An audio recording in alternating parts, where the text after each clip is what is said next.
Channel Lockwood USA Today Sports. The days between the Super Bowl's final gun to the start of training camp are filled with a multitude of emotions: sadness, denial, anger, excitement, loathing, and confusion.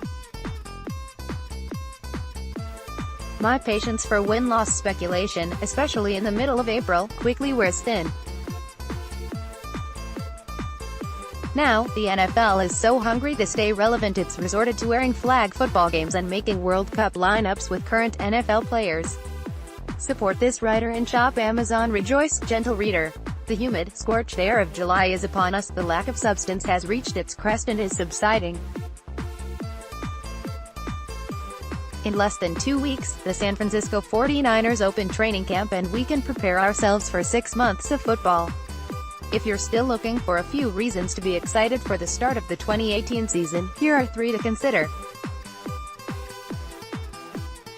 In the 49ers' 1985 offensive playbook, head coach Bill Walsh included the following notes to the offensive line: "There is no group within any sport whose success is as dependent on effective communication. When 5 or 6 of us are involved, no amount of talent can replace the ability to understand one another." Like an Old Testament prophet, Walsh's words ring true and apply to the 49ers' young secondary unit. Last year, the secondary suffered more than its fair share of slings and arrows.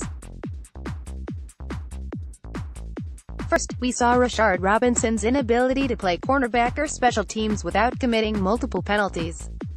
Trading a veteran player, despite horrific play, and replacing him with rookie Ahkello Witherspoon was a bold move for both Kyle Shanahan and John Lynch.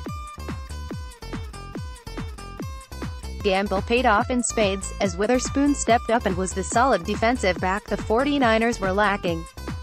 Further, safeties Jaquiski Tartt and Jimmy Ward suffered season-ending forearm injuries. Their injuries, combined with safety Eric Reid dabbling in linebacker play, resulted in a secondary with severe talent gaps. With each new season comes the rebirth of a healed team and new additions. Fortunately, the 49ers' secondary comes into camp injury-free and under the leadership of boisterous veteran Richard Sherman. His positive attitude and teeming self-confidence are infectious. Both elements have been missing from the 49ers' defensive backs since the departures of Dashon Goldson and Dante Whitner. Sherman might not be the cornerback he was 3 or 4 years ago, but he's the right man to fulfill Walsh's prophecy and fill any talent gaps with swagger and communication. If you've ever been in a situation where you felt snubbed for exceeding expectations, then you've walked a mile in DeForest Buckner's shoes. Indeed, the 49ers may not have had a top defense last year, but Buckner is the man who kept the unit together and run defense respectable. He and the defensive line saw 491 rush attempts last year, the most in pro football, but only allowed 3.9 yards per attempt, which was one of the lowest totals among all teams during the 2017 season. Source: Pro Football Reference. Further, Pro Football Focus awarded Buckner an 89.6 pass rush grade, ranking him 3rd among interior defenders and the sole player under 25 years old to be in the top 10 at his position. With great ignorance, football experts refused Buckner a place on the AP All-Pro team, and football fans forgot his Pro Bowl invitation. Experts and fans refusing Buckner of a singular honor last season is beyond rational thought. Buckner comes into the 2018 season as the clear leader of a defensive line that could be one of the best in the NFL. For discussion's sake, let's assume the following interior roster: DeForest Buckner, Solomon Thomas, Sheldon Day, Earl Mitchell, Eric Armstead. That's a hellacious rotation of talent for defensive coordinator Robert Saleh, and one that gives no rest to the opposing offensive line. It's hard to find any 49er fan who isn't excited to see Jimmy Garoppolo behind center this fall. However, we live in an era where people seek to disagree for no real reason other than to pick internet fights through a plasma screen. So, I have no doubt there are a few fans, or reporters, who have a list of excuses as to why Garoppolo is a terrible quarterback.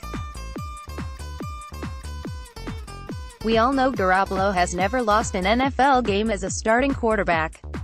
However, for him to become the new hope for the franchise, he needs to experience loss.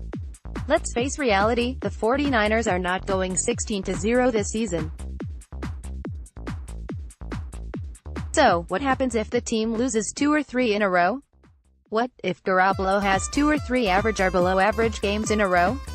There is no doubt a full off-season learning Kyle Shanahan's playbook will provide Garoppolo a deeper understanding of the offense.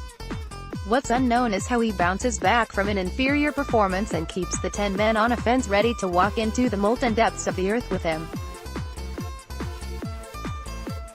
Of course, as a fan, I'd like to see the best of both worlds for Garoppolo: big yardage, 30 touchdown passes, double-digit wins, and elevating his mental game. Seeing him bounce back from a tough loss would be more exciting than a 5-touchdown performance. Each professional sport has a few short weeks of training camp, but the hype leading up to the opening of football season is like none other. This year's 49ers have had fans on the edge of their seats for months, and we're just a few days away from finally seeing the team's off-season work in action. The views within this article are those of the writer and, while just as important, are not necessarily those of the site as a whole.